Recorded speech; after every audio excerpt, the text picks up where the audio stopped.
Përpos shtrejtimit të naftës, konflikti në lindjen e mesme po shoqërohet edhe me rritjen e çmimeve të produkteve ushqimore, sipas një vëzhgimi që InfoWeb Media ka kryer në tregun e fruta perimeve në qytetin e Elbasanit, thuajse të gjitha produktet ushqimore sot tregtohen më shtret krahasuar me periudhën paranisjes së konfliktit.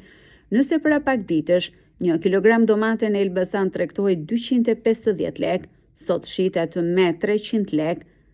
Ndërkohë rritje çmimi ka regjistruar edhe Bulmeti, ku 1 kilogram djathë sot tregtohet 100 deri në 200 lek më shtret.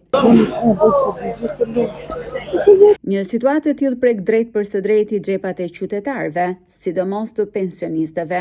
Ata shprehen se qeveria duhet kishte marrë masa më herët për të zbutur ndikimin e kësaj rritjeje. Kam vajtur në ekstrem, nuk kam mos e ku vete, nuk vet dorë mirë të, po s'vet dorë as qeveria. Të paktën ne me fjalë problemi është gjithë me fjalë me mallin e importit që vjen. Eksporti vendas, vim fshatar, shesin këtu, çfarë do fitojnë? Por ne po themi që problemi është i gjithë tek shteti. Shteti duhet vënë dorë. Të gjitha që janë rritur shumë janë domatet, që duhet të ishin produkt vendas. Ata e bien në importi. Kështu që çfarë them më shumë. Rritja që ka qenë 2500 ka vajtë 3000. Me lekë vjetra gjithmonë kuptohet. Xhepi një qytetar i Elbasanës, po që nuk i ndihmon emigracioni, ka marruar. Të gjitha po thuj, ata po thosh tani. Që i keni rrit, pse i keni rrit, kur s'ka qeveri, lumt ju e thosh, bani mbas shef. As folën, ti po fletë unë, ato nuk folën. Po thuj se të gjitha.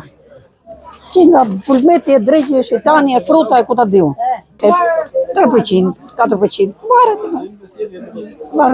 Do hajet, unë kam fëmijë të shtëpi, duan tanë. E ne duan gjëra, nuk duan këto, po duan. Çmimet janë shumë shtrenjta. Djathi për shembull ka qenë 6.000 lekë apo ka vetë 8.000 sot. Pyeta sot po më thonë. Ai më ulti, më liri. Gjithë janë shkoj se jo anglit nasa jo për nasës dhe gjitha. Që pensioni ma në i kire 50.000 lekë pension. I duam për ilaçe 100.000 lekë.